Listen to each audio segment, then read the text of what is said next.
that means in my case, health permitting, I will almost certainly come back to bodybuilding competition. It was this very, very painful thing. I cried. Oh my God, I was in a hotel room with Jared and I bawled for fucking minutes straight. Everything you're doing is so fucking stupid and wrong. I can't even begin to tell you how stupid and fucking wrong it is. But if I told you, you'd be too stupid to understand it. Gregg Doucette is a person that explicitly on paper only wants to make as much money as possible, has no ethics whatsoever, and will put out anything.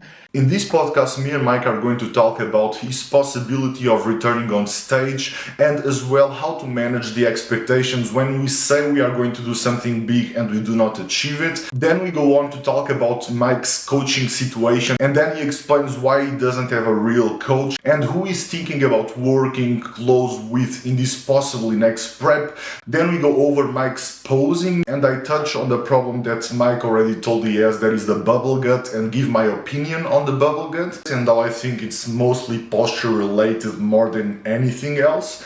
And after that we go over his training style with pros, what do pros take away from his training style, and how important it is to approach failure, and if training to failure is really that important. So I hope you guys like it, and if you want to support my journey to turn pro and to try to get to the Olympia, by any means follow me on Instagram, the link will be down below, and don't forget to leave your like on the podcast, that will help a lot. So without further ado, let's get started. So first of all, welcome Mike.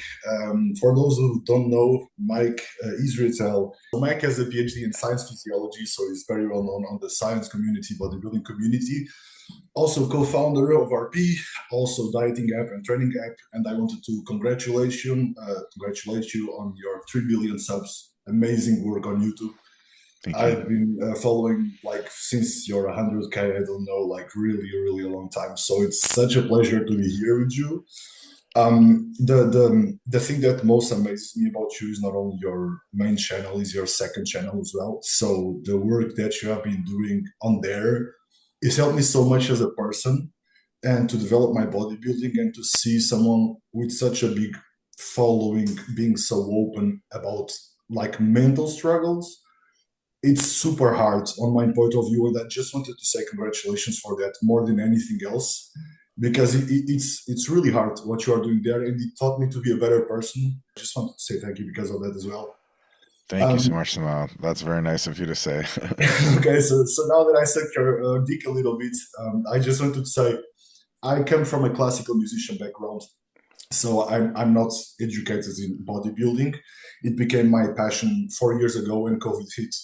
And so I started doing only bodybuilding. I'm in Germany because I came here to study music, and I ended up quitting my university. And my dream is to get to the Olympia, and I tell this openly to people.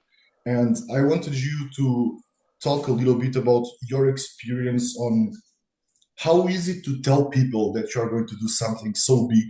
And for me, it's just like bodybuilding is my passion. And I saw you on stage from like the first times you went on stage to this year, which was like an amazing progression. Is it hard for you to say like, I want to get an IFBB Pro card, and then you don't get it? How do you deal with it? Like, because I'm really afraid also, I get a lot of hate from all of my community since the beginning, because Portuguese people are a little closed and they say, why are you trying something new when always works the way we do it?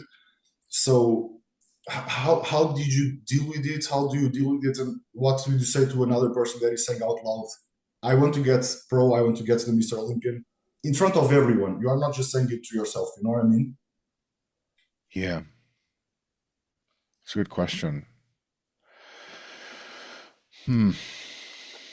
I typically don't say what I'm going to do.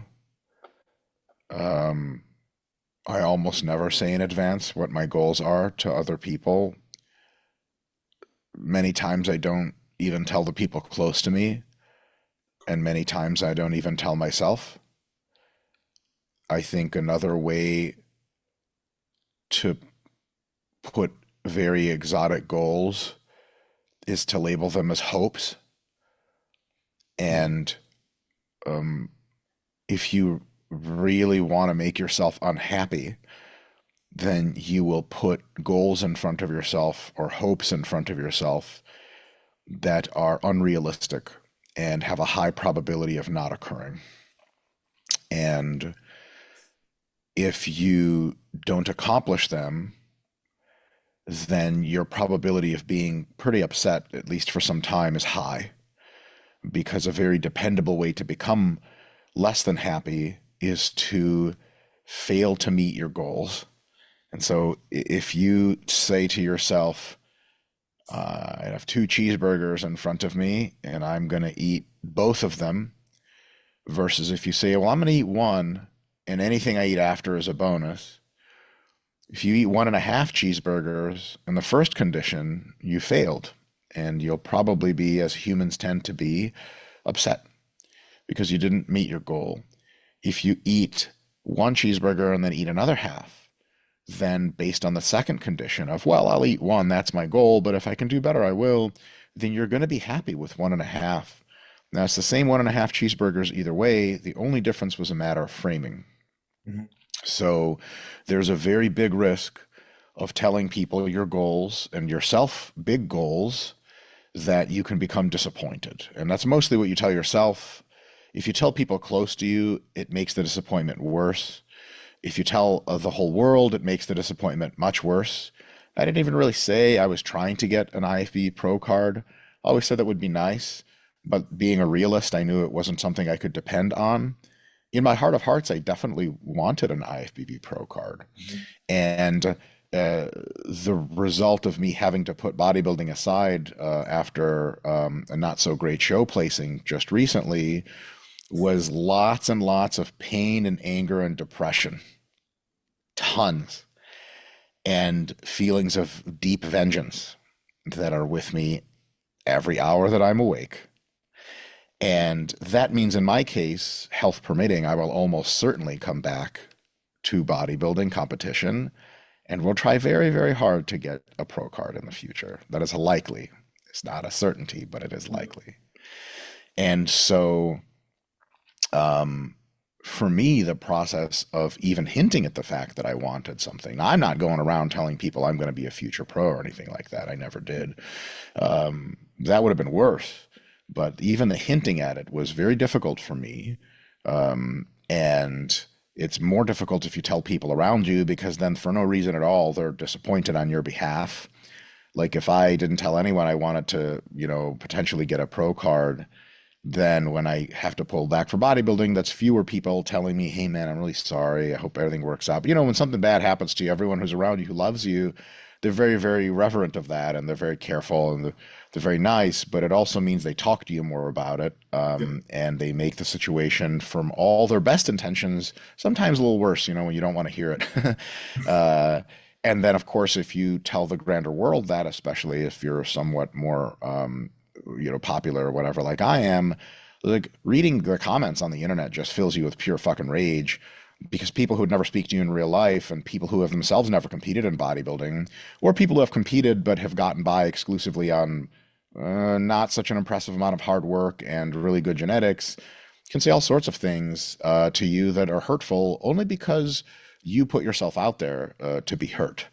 And so that's a huge, huge downside of saying in advance you're going to do some things. There is also another way in which saying in advance what you're going to do is not great, and that is that there is a probability that once you do accomplish what let's say you end up on the Olympia stage, it's going to feel less like an accomplishment potentially, and more just a matter of course.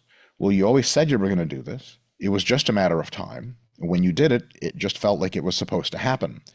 And so your elation, your positive affect, your mood, how much happiness you have, let's say you come off the Olympia stage, whatever division you were in, you take like 12th or 10th or something, you had a great experience backstage with the guys, and someone asks you how was being at your first Olympia, and you could say potentially that like, oh, it was okay, it's pretty good. And it won't feel like a big accomplishment, because part of that accomplishment you already put forward so long ago that it just seemed like a matter of inevitability. Truly, the accomplishments that make you the happiest, in my experience, on average, are the ones that you didn't really see coming, and that you really, really outdid even yourself. So if you look at someone who says they legitimately believe they're going to be top 5 at the Olympia, and then they take second or they take first, you see them break down and cry instantly because there's a huge, huge emotional situation. But if you saw someone who wanted to be number one, but they take second place, I mean, they might have been sixth the year before and then second. Like, I don't know what his internal cognitive dynamics are, but Martin Fitzwater, for Yeah, example, yeah. I believe took second at the Olympia. What did he take? Second or something It last year? was fourth after Fourth their or something. Yeah. and Yeah, that's right. Fourth. And so, if he had planned to win the Mr. Olympia, he would have been very upset with fourth place. But I think he had not even been in the top five or even in the top 10 or something, and hadn't it been to was the his Olympia first before. Olympiad. First Olympia, Yeah, I'm sure he was over the moon, and it seemed on his social media that he, in fact, was ecstatic. So there is that darker side to paint, which is why I almost never announce things in advance. I didn't announce my black belt in advance. A lot of people were surprised I even trained jujitsu. And crazy. so there's that story to tell, but there's another story to tell. It is a story of the positive side of calling out what you're going to do and then doing it.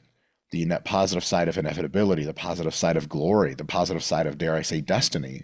So if you frame it properly in your head and you do end up stepping on the Olympia stage, you can have a lot of positive emotions from the sense of, I told you. Yeah, And then everyone around you, friends, people at the gym, followers of yours on the internet who have been around for a long time, will have a very special sense of accomplishment on your behalf and a huge esteem for you because you didn't just stumble into it. You just said you were going to do it and then you did it. It's almost like you can see the future and it makes you a magical, nearly religious like figure. So it's a hell of a gamble because you don't know if you're going to accomplish anything. Everything's a set of probabilities. But if it works out and you frame it properly in your mind, actively resisting the temptation once you accomplish your goal of stepping on the Olympia stage to be like, oh, okay, that was cool. What's next? Really reveling, really reflecting in the fact that I predicted this. And that could be a big deal. That could be a really big deal, could make you really happy. So you're definitely taking a gamble. Now, the good news is like if you don't accomplish major goals like this, probably the best thing to do is pivot and go to another goal. So when I had to put my bodybuilding career to the side a few months back, I was already a brown belt and I sort of began to train jujitsu more extensively than usual, which luckily I had time for. And the getting a black belt was a very nice feeling that let me feel much better about myself and my accomplishments and place in the world than I did after having like had to step away from bodybuilding and being like, "The fuck, that didn't work out."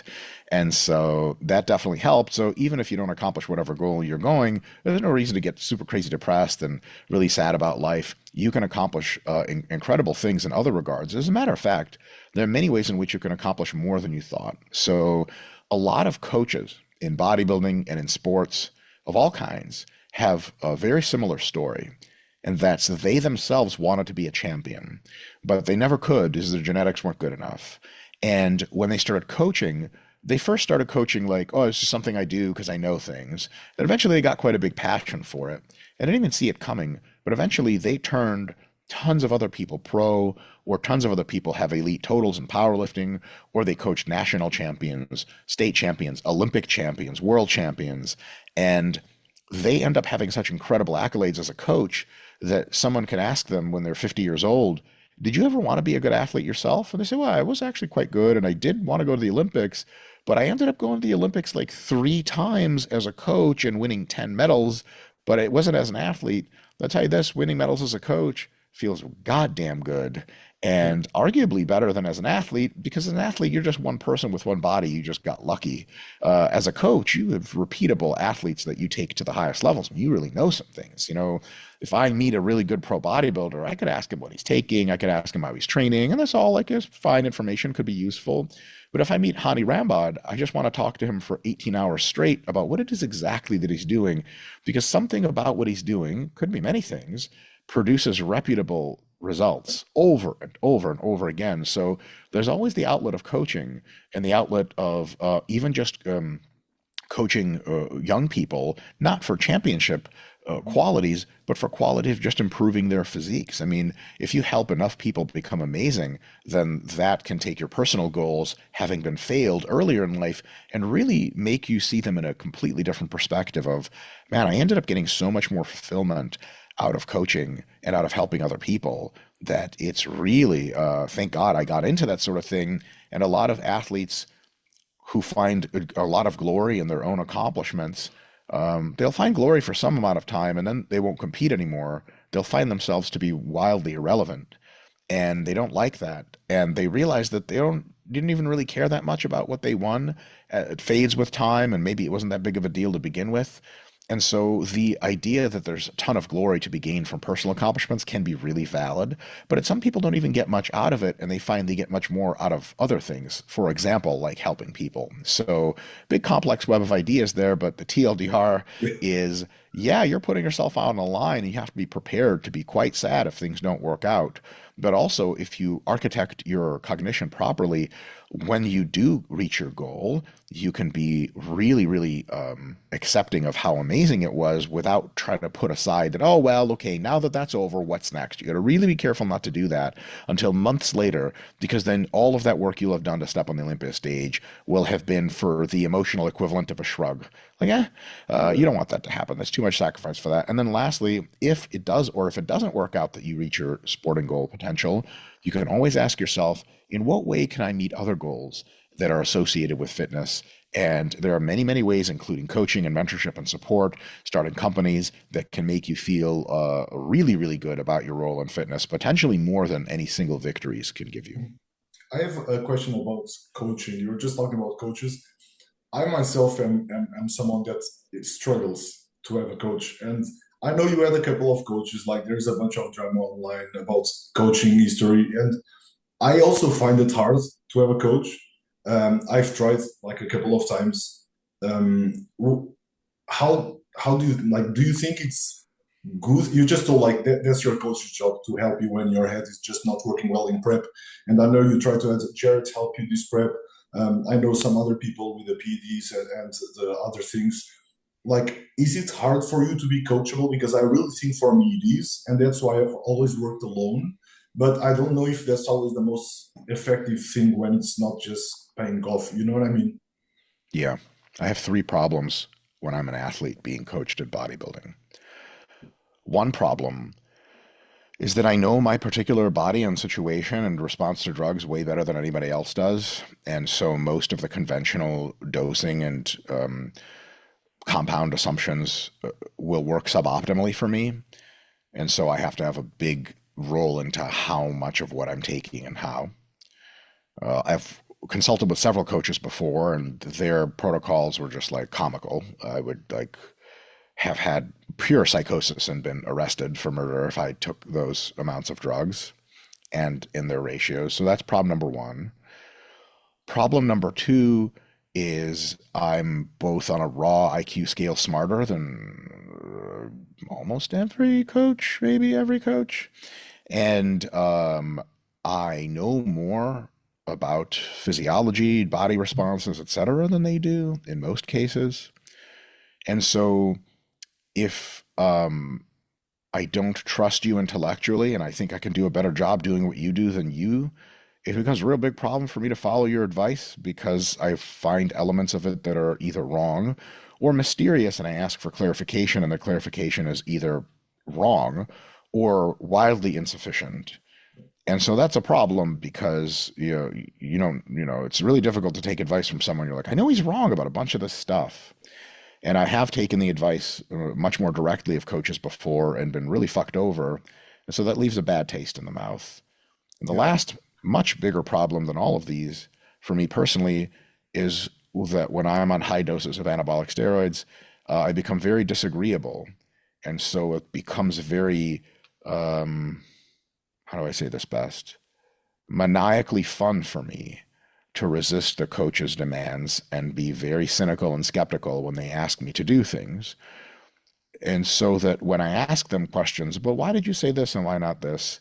It becomes pleasant for me to watch them intellectually break down and be unable to justify anything. I have a That, couple. Sorry. mm, Yeah. I was yeah. just yeah. Sorry. Finish up. Go. Yeah, go ahead. I just had a couple of questions in regard to what you were saying. You told yourself you don't feel as smart when you're prepping. So, in that regard, wouldn't it be helpful to have someone that is at least as smart as you or on the level? And everybody, like you, make a lot of money, and you can have Henny coach you. So, or you can have John Jewett coach you because I know you appreciate his work as well. So, why not go to one of those people that think mostly like you or athletes or Henny, that their protocols, I guess, wouldn't be as absurd, or they think on a more similar way. Mhm. Um, my intelligence when I'm on a lot of PEDs is still higher than I can sound real cocky saying it. It's It's not going okay. to sound good. You are just honest. I guess. Well, it's my own self-assessment, so it's incredibly prone to be biased, but I haven't met a whole lot of people in the bodybuilding industry with whose raw intellect I was blown away. Mhm. I'd say the smartest person I know so far in bodybuilding on raw ability to process information and derive deep meaning is Jared. Okay. And so that is, kind of says why, like, even with the IQ decrement I take on drugs, that it's still, there's not a lot of coaches out there that can justify their methods to me in a level of complexity that is satisfying to me. So that's a thing. And as far as money, almost all the coaches that will tell you to do things will tell you to do things that are in part very wise and very true, and in part marginally wrong, and in part categorically wrong. And if I was not disagreeable, I would just modify the plan myself or just follow what they say to the letter, just because that's how good athletes do it. And then be okay. But because I tend to become excessively disagreeable when I'm being coached with high doses of anabolics, then it becomes very, very difficult for me to work with a coach, because even if, so like the number one reason why good coaches are good is because they have good people skills. They're good at broing out with people. And they started off with a few guys who had really good genetics. They won some, and then it just keeps turning over like that. That's why most good coaches are good coaches. It's not because they're brilliant or anything like that. It's not even because they know so much more than everyone else. I wish that was the case, but it's simply not. Leave names out of this, but my interactions with almost every top coach have been such that, like, oh, is this a cool guy who gets like IFBB pro level dudes to like listen to them and buy in and then do most of what they say, and then they win stuff. Like, that's just fundamentally how it works. So I don't need to believe in someone. I don't need buy-in at some crazy level. I just need justification. And it's mostly what I don't get from coaches. Now, that's mostly because I'm insanely disagreeable, and that's a huge, huge problem in my prep. And so I've had okay time with having people as consultants where they say, hey, you should probably do this and not that, but I'll leave it to you. That's been very helpful. But I've also received some incredibly bad advice that I did believe, and I've tried to put on the hat of I'm just going to do what coach says. And it turns out I was selecting the wrong people to work with, apparently, because it led to worse outcomes than if I had done things myself. But I think in the future, I'm likely to probably use a combination of Joe Jeffrey and Jared Feather for coaching. And once we understand how the dynamics of my body perform and everything is very well sorted and we agree on everything, I'll just give them the keys and remove myself from any input. Because it was one really, really, really powerful thing about coaching is the fact that you're not in control. And that's a huge, huge benefit, because it's so easy. Well, it's so much easier to simply do what the plan says. And you're not allowed to change the plan. If you have all the temptation of high food drive, high fatigue, temptation to do more, temptation to do less, all that swirls into this giant pot of dog shit. And then you have to make decisions from that perspective. And it's very difficult to do, and you can't be really assured that your decisions are logical. Whereas someone, even not as smart as you, even not as well educated, can take a third party look and say, look, you need to be doing this. That's obvious, right? So that's kind of a huge, huge advantage of coaching. So in the future, I think my bodybuilding success will be enhanced because I'm going to be able to get to a level of understanding with a few of my colleagues and coaches, Joe, Jeffrey, and Jared specifically, and really get a coaching team together to whom I accede. Okay, this is, I'll give you feedback, but this is the decision you made, and this is what we're going to do. I think that's going to be a huge thing. So my inability to get along with coaches, even though it has, as I said, 3 rational justifications, is gigantic disservice to me and my performance.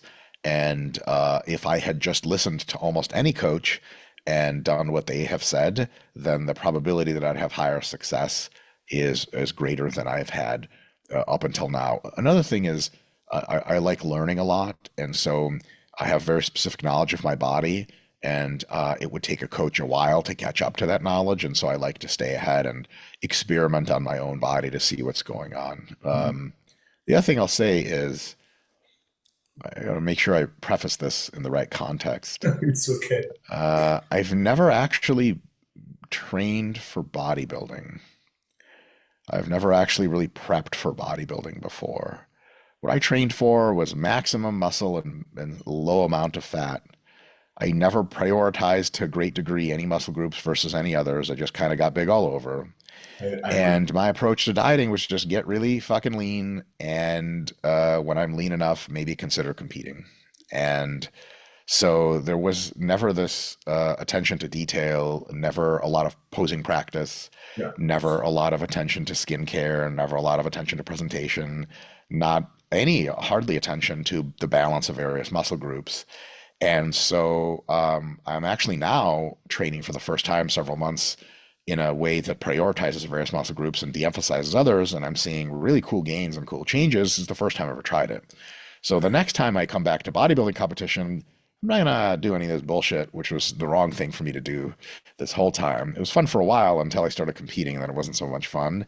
And really try to fully put myself in to being successful at actual bodybuilding. And a big part of that bodybuilding success is when you reduce your overall stressors significantly before the show and do bodybuilding kind of more or less full time. But with jiu-jitsu and with, helping to run a major company and YouTube and seminars and a trillion other things that I do, bodybuilding was always something just very much on the side. And so I'm curious to see what happens when I put it on the front burner for a while, which is why I left the sport for a little bit, because it dawned on me after that one show this summer that, like, okay, I have a fuckload of muscle. I'm very lean. If I get another several percent leaner with very clear striated glutes from the back, I'm a serious contender for a pro card. The problem with that is that it's going to require me to basically do what I just said, which is move a lot of their stuff out of my life and apply myself to bodybuilding very specifically. And I realized that, with the way our business was working at RPE, with what YouTube is doing, that would be really stupid to do at the time.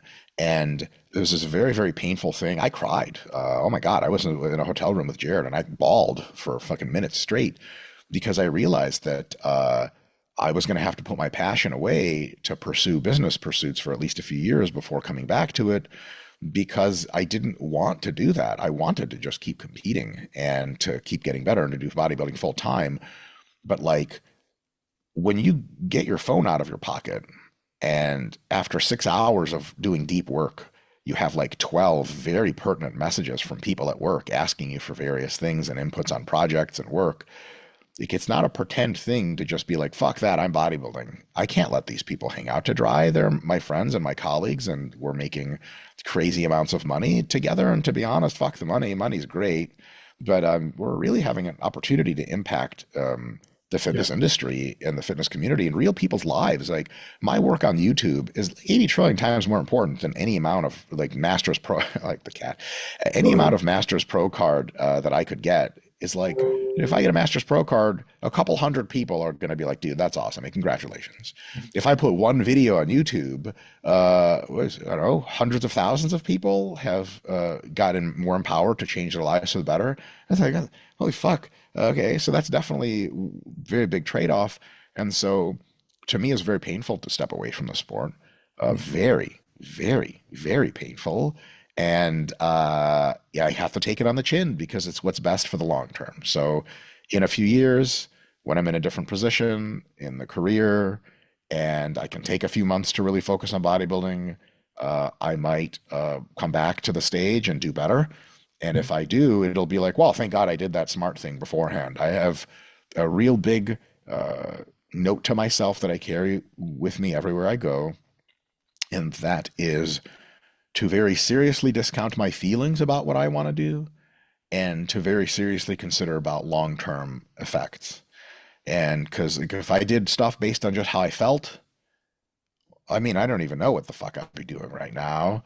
But Uh, the question is, you make enough money to do what you feel like doing and be happy about that. So you don't have to exist on the internet in order to keep living and doing what you feel like doing. Or like what? yeah.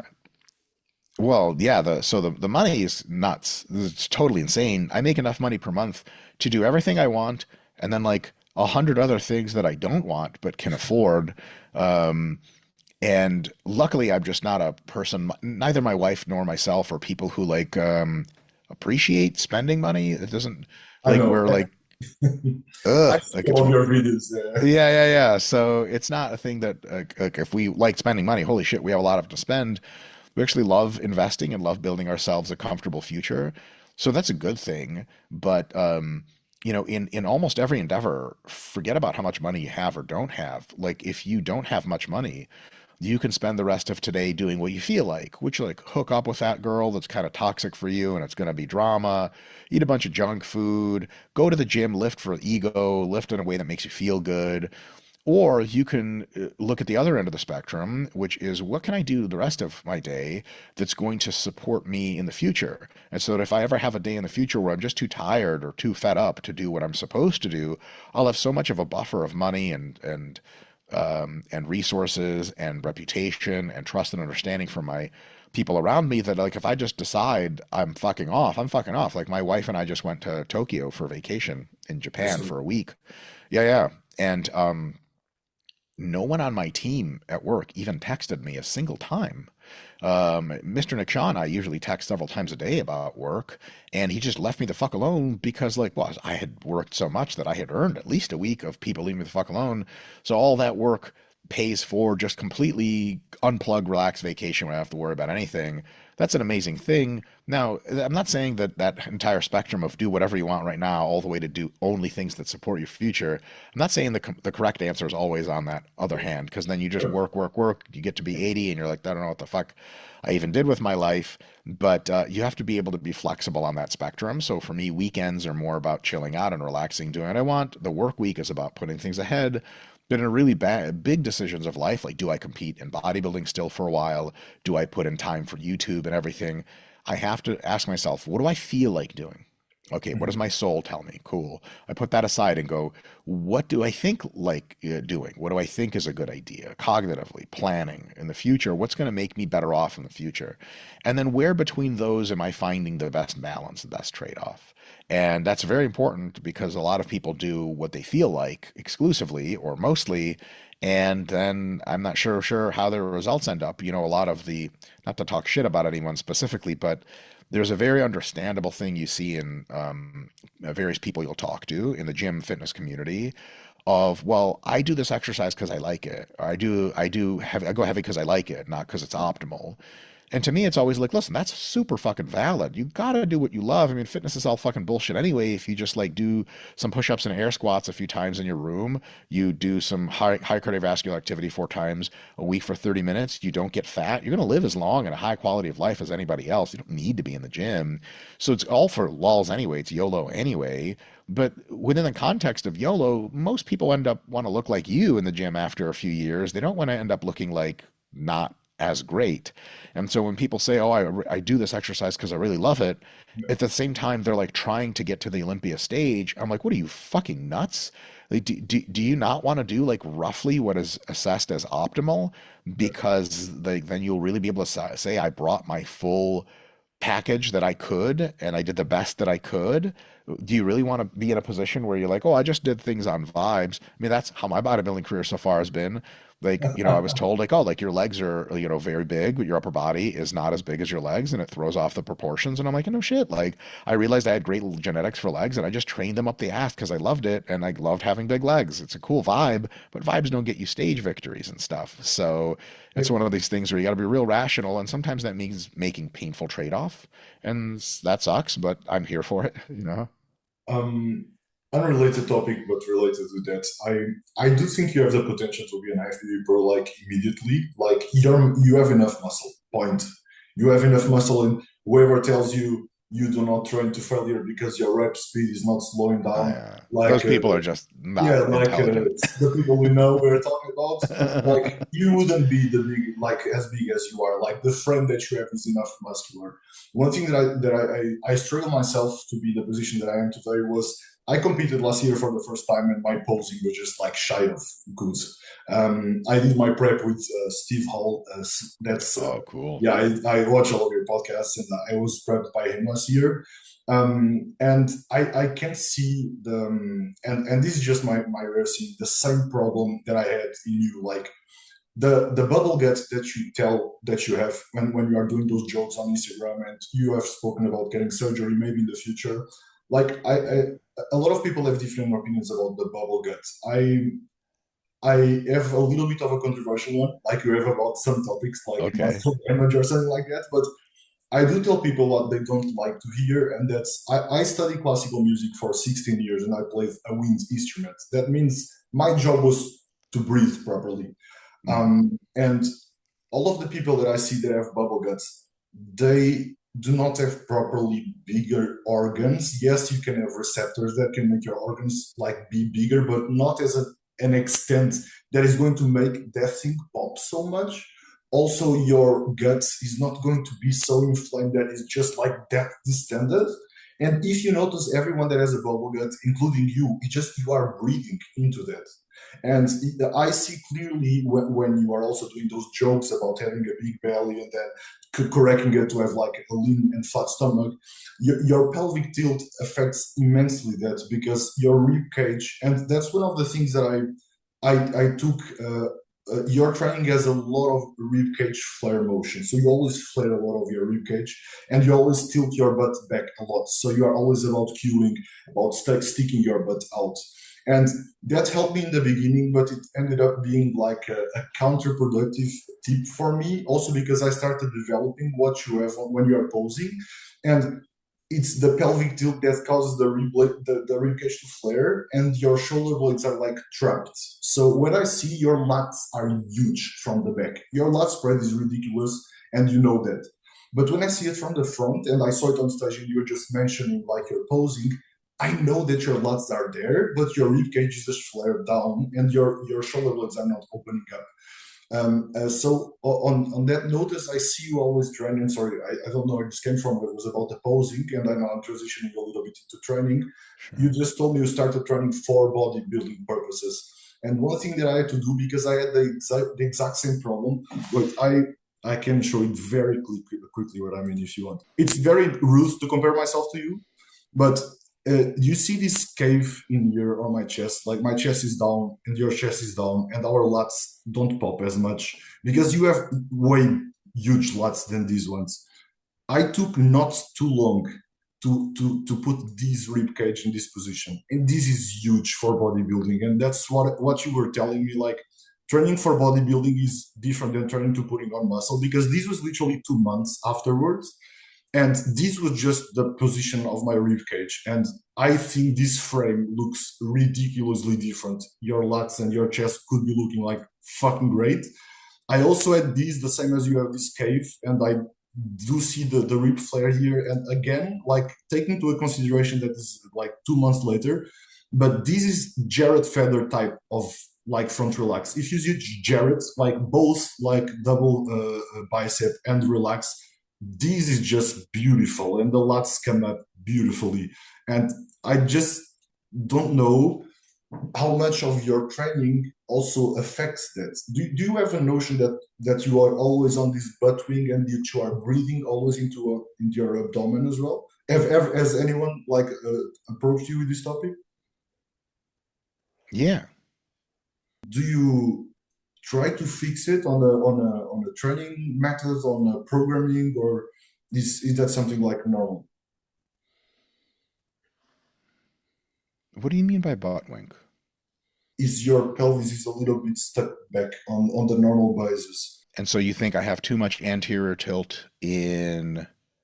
In the double bicep, and on your training generally, also when you are training, you are almost on a constant position of this tilt, which is not necessarily bad, because like I also did it. What I struggled with was then when I was posing and to help my spine to be a little bit more neutral in order to open up my shoulder blades on the top part. I don't know what that has to do with your shoulder blades. Your hips and your shoulder blades are really far away from each other, so you can posteriorly tilt your hips and still be really bound up in your shoulders. You can anteriorly tilt and really spread your shoulders out. Any one of the combinations is possible. And I was actually taught by most people that in a lot of the front poses, you do want to anterior tilt your Yeah, pelvis yeah, yeah. substantially to flare the quads properly and spread the floor. Yes, sure. And you can tilt it, but then try to push your glutes a little bit to the front, and that's what worked for me. It's not universal, but I was also tilting it just like this. And once I started squeezing my glutes after having that tilt, it helped me to have my lower rib cage not that flared out, so you can see it's protruding a little bit. And whenever I saw that protruding, I could feel like I could not open up my lats as far away to the side, because I was just doing this up here, and this chest was caving down. And it only worked for me when I corrected my hip, and I also needed to do a little bit of strengthening on my hip flexors. I don't know about like this type of. I find that bodybuilders tend to train what looks for stage, and a lot of times my hip flexors were just like also a limiting factor. Once I started training them for the first time, like only 6 months ago, I never trained them because I never thought like it would make a difference. It really helped me on keeping my rib cage not as flared when I was posing, so to say. Not on the training manner, just on the posing part of it. Mm. I'm in total control of my rib cage when I'm posing. It'll do whatever I want it to do. So I don't think how you train, unless you have muscles that are insufficiently strong to hold your rib cage in place, which is highly unlikely. Yeah. I don't think how you train has anything to do with how you pose. Those are largely independent qualities, unless you have so much muscle that you're bound up and can't hit certain positions. That's a cool problem to have, but is annoying. And another problem is you might have pre-existing mobility limitations and injuries in various muscle groups and joints that make it difficult to pose. So for example, if you notice, my right arm in a front double bicep stays much more tucked in than my left. My left Yeah, can yeah, flare, my yeah. right can't flare. If I try to flare my right, I get excruciating pain in my glenohumeral joint. The Something in there is really mega fucked up, and this has been the case for as long as I can remember. the thing about that is when I had joint pain in any joints, and I did sometimes I did have shoulder pain. I most of the times didn't understand that for me didn't come from the joint itself, because it's how does the pain originate from that joint and not from the chain of things is happening. Like for example, for me, helped me quite a lot to take all of the tension that I had from my feet, which was stupid because I always wear like shoes that were very tight, and I switched to shoes that just didn't smash my feet, and I noticed like crazy different on my just body like uh, pain when I was training. Like a couple of months after, it was just not immediately, and I cannot show that with the shoes. I need a lot of work on mobility of that because again, I always have pain on my shoulder, and what I learned from it is like it's never when you have a pain from a place, it's not originating from that place, so to say, but it's a chain of things that is happening. So if you have a lateral tilt on your hip, one of your shoulders will go higher, and if you correct the tilt, your shoulders will stabilize as well, or will like compensate for that. one thing you said was that if you tilt your hips, your shoulders will also tilt. The other thing you said was they'll compensate. So that means some musculature will become more active, some less active to compensate. So somehow, which one is it? Or is it sometimes one, sometimes the other, or is it some combination of those on a spectrum? No, when I say tilt was on the side and not to the back or to the front. Yeah, So yeah, yeah, yeah. Yeah.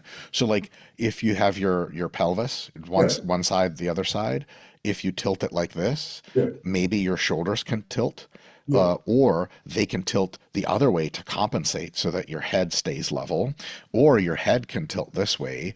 If you think about how many components of a yeah. system Exactly, have, like exactly. how many degrees of freedom, the problem of figuring out what the original cause was is intractably complex. Nobody Yeah, can do it. yeah, And anybody says that they can do it is probably full of shit and just doing make believe. And so when a place hurts specifically, you can assess to see, well, is this person in a position which makes that place hurt?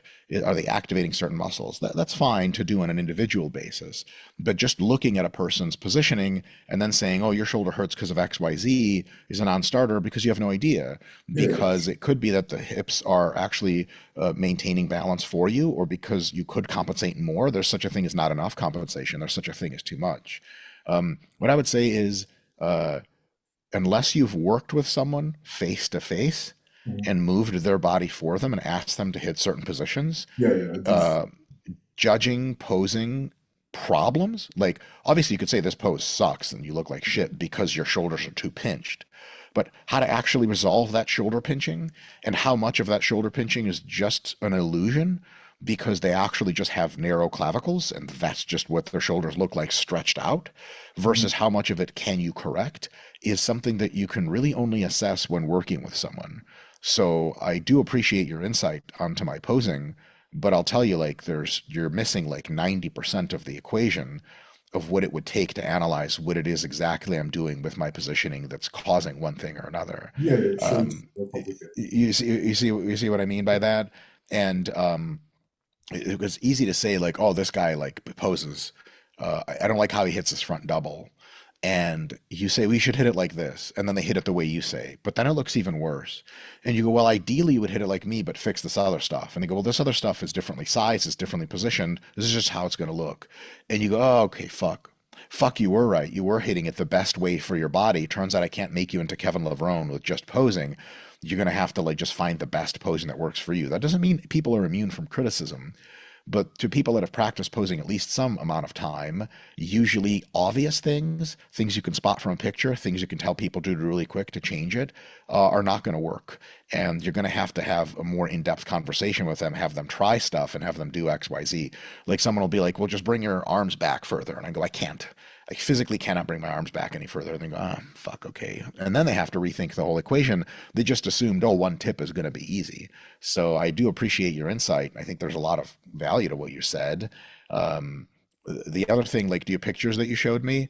I can't really tell a huge difference between them. I can also spot about 15 other things you're doing wrong right off the bat on your Yeah, posing.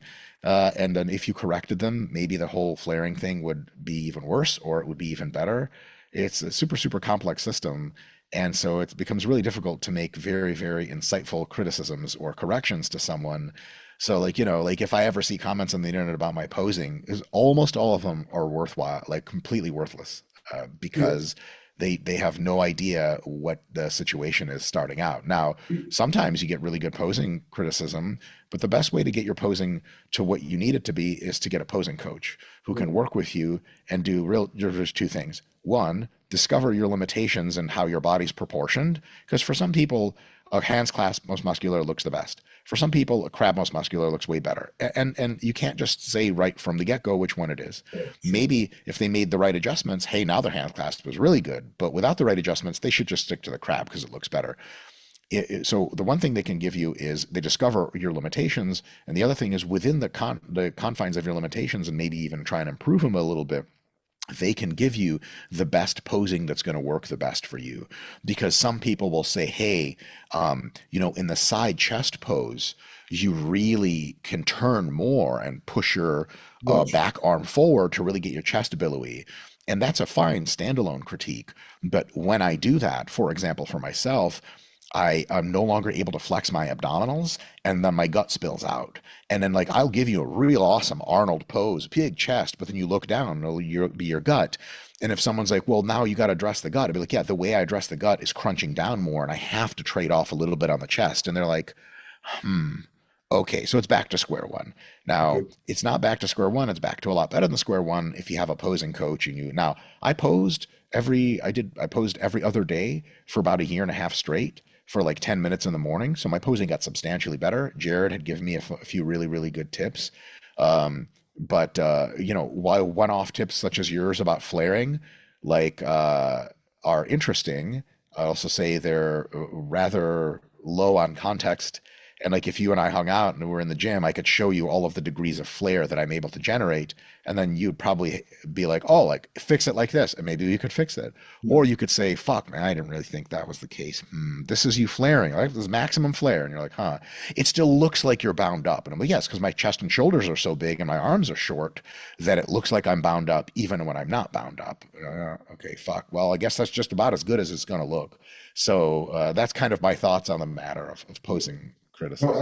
I was just doing that because you told like the posing is something that you would need to improve yourself told that. But I do think your arms grew up immensely since your last time on stage. Like 2022, 2024, your arms, your biceps, like you cannot have more frame over there. So your arms really you really brought up your arms over there. So you telling me you didn't do like specific work, it's just like it looked amazing anyways. Um, Thank you. That's very nice of you. you could Unfortunately, see I it did. clearly, like the size difference and like the feeling that you got there. Yeah, unfortunately, I was actually doing that show as like a test run, and I wasn't planning on peaking for that show. It was a last minute decision. And afterwards, we're realizing what we'd have to do for peaking to make the best effort. I was actually planning on doing a show 2 weeks later, and then another Yeah, show 6 weeks later, and another show 12 weeks after that. That was really going to be when I was lean enough to show off my best physique, but I had to put that aside. So it is especially painful being judged for what you don't even consider your own best effort. yeah, sure. But you know, I was just like, don't read the comments anymore, and that's mostly out of my peripheral. I have a curious question for you in regards of training. I see your training videos with pros all of the time, and I'd be curious to see what is the one takeaway that you think people just get out of their like, whoa, this is different, but it's because of this. Because all of them are just like, oh fuck, I never felt this before. This pump is insane. Like my quads, I cannot walk. What is the thing, or is there multiple things that you are really good at bringing to their training that you were not doing? They are already pros. You are training them, and they just like figure out like what the fuck training can be like that because that's their reaction when they Yeah. train with you. Like, what is it that they are taking away there? Like, what is your opinion on that? Well, yeah, I have a few ideas. I don't think it's one thing. I think it's a few. I think that one big one is usually people will say nicer things on camera than they think in real life. So they'll say, "Oh, that was great," and half of them don't mean it. They hate it, and they go back to the way they always trained. So I would be an ignoramus to miss that one. So that's one. Another one is a lot of people don't position their body properly to expose the target musculature like they should.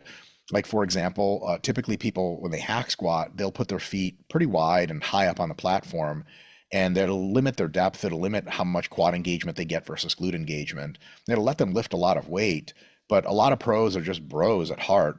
You know, God bless them, but they just want to fucking pound big ass weights, and they do, and they lift and they get bigger, and all this great shit happens. They don't ever pay attention to the specific foot placement, hand placement, arcs of motion to really stimulate that target muscle and not stimulate much else. And so when we put people in a hack squat and we lower their feet, we put their feet close together, we turn their toes out substantially, that all of a sudden they're like, "Oh my God, I've never actually squatted in a way that hits my quads to this extent." And then another thing is control knee centric, which can just let you feel more of the muscle working and actually impose more tension on the muscle. Another one is a deep stretch, which most people don't get. And as we now know, the deep stretch is the most important part of the hypertrophy um, strength curve or the motion curve. And most people just avoid that altogether. So you have someone really bringing the dumbbells out below the chest for the first time. They're like, "Oh my fucking God, what the hell is this?" And combining those things and adding in the fact that Jared and I are there now, like most of these are actually Jared's things. He's just way better at them than I am. So Jared's cues for how to put people into a machine are like, you're going to feel this, motherfucker. You'll be like the first time you've ever done this shit before. And once we give all those cues, there's also something very magical to having a person who's yelling at you and telling you to keep going. So most pros don't train very close to failure. And there's this really big misconception that is held by not even very many pros. Regular online people like to look up to pros, which is totally understandable. But they'll be very cherry picky about which pros they look up to. They'll look up to Ronnie, they'll look up to Branch, they'll look up to Dorian. That's just mostly what you hear from lots of white dudes on steroids with tons of feelings. And obviously they're the most prolific commentators. And so they'll be like, fucking pros train to failure.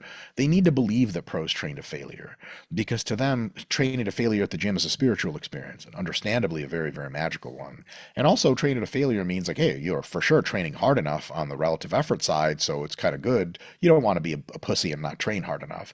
And so they need heroes to look up to. So they find the specific pro bodybuilders that train really, really hard, and they look to them. So like if we got a chance to train Branch Warren, it's unlikely we would show Branch any kind of pain that he hadn't seen before. He might even find our training is easier than he's done.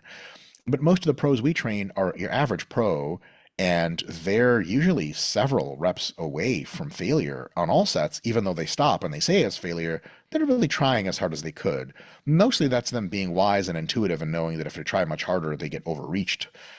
Dorian ripped almost every muscle in his body by the time he was done competing. People don't like to talk about that for some reason, but it's fucking true. And then, so a lot of them will just push them closer to failure than normal. We'll do some intensity techniques, myo reps, drop sets, myo rep matching, failure to lock out at the top, and then, continuing down, 2/3 partials and stuff.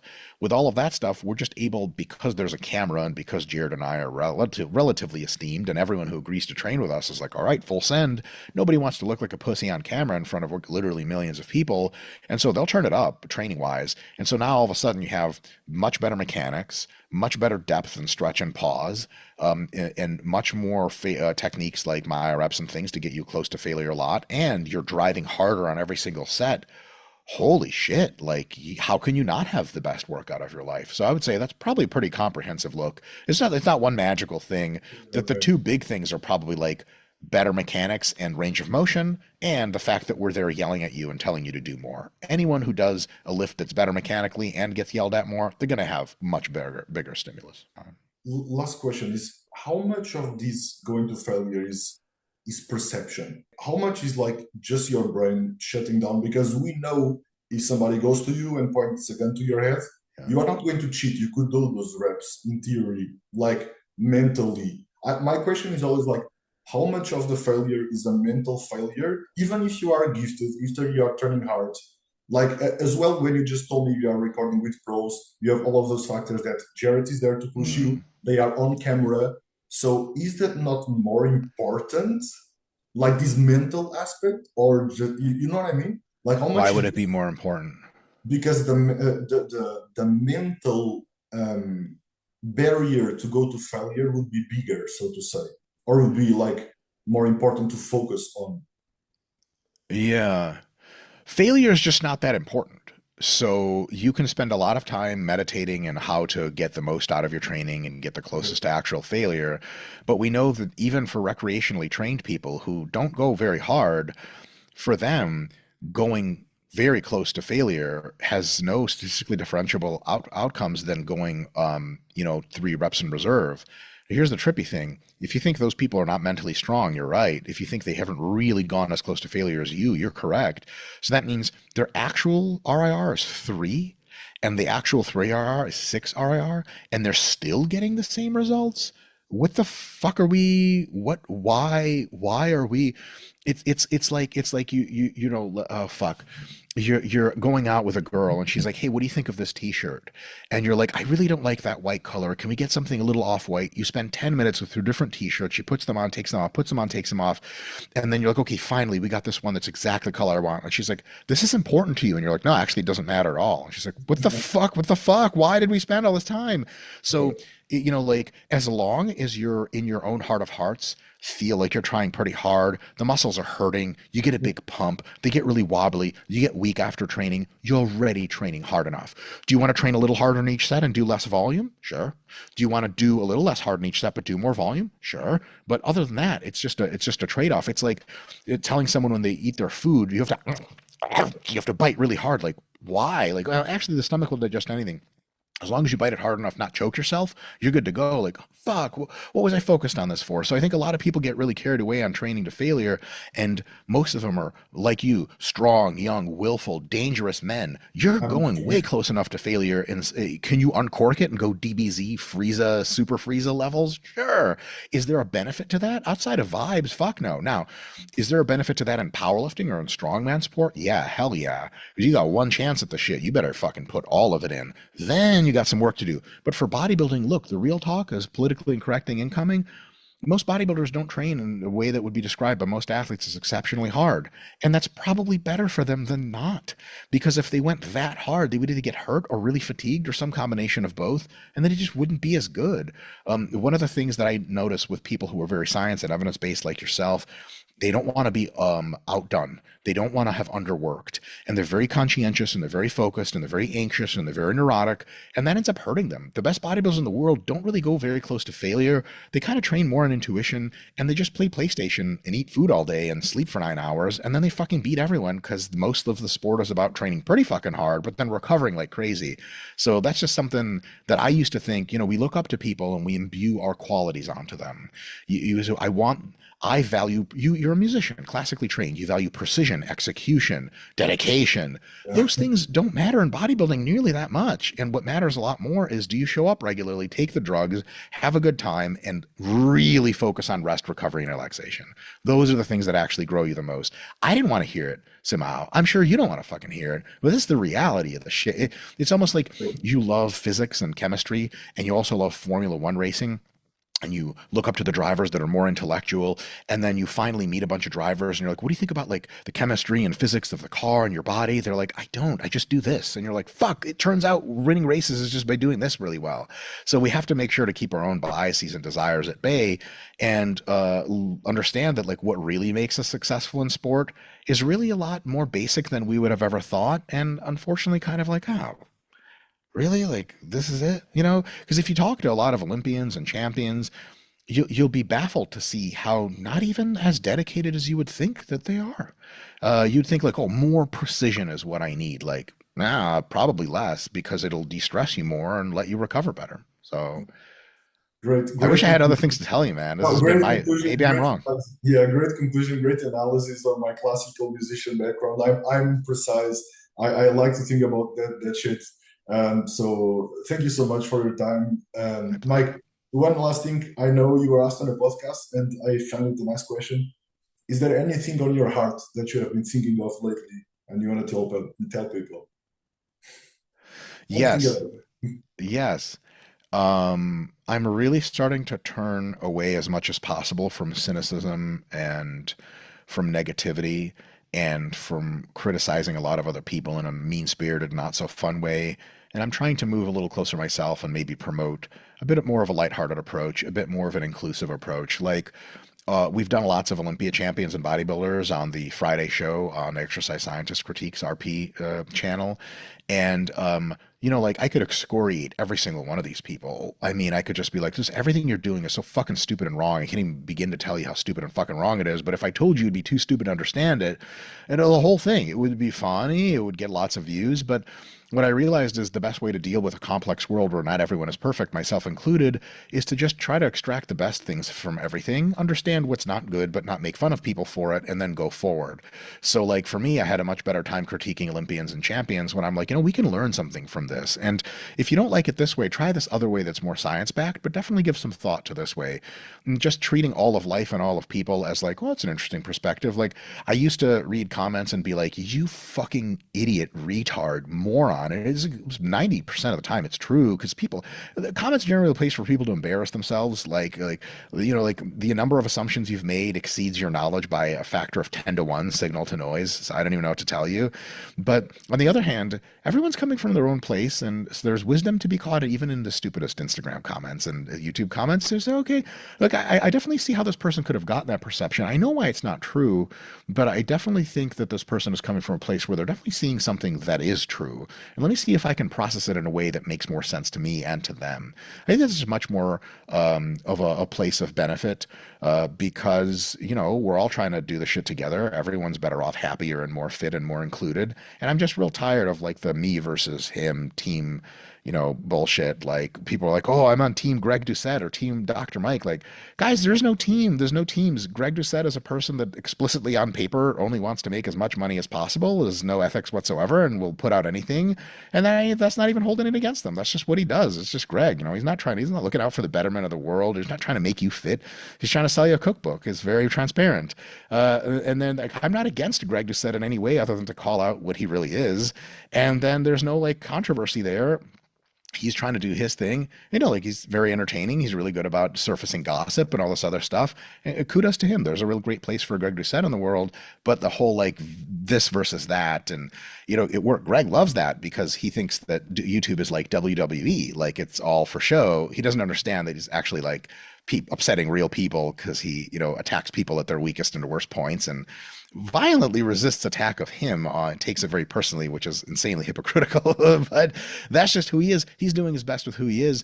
You know, that whole like versus thing, it's just fucking old news, you know, and it's just much better to be positive and optimistic and to say, I think everyone, Gregg Doucette included, can have a wise perspective that we can integrate into our own lives and make better. Great closing. I could not have said it better. Like we need more positivity in this world and less negativity for sure. So, For sure.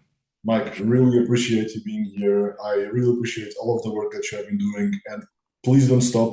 Keep growing the channel, and once it's your time to step on stage, leave the channel aside and be happy because you Yahoo. also.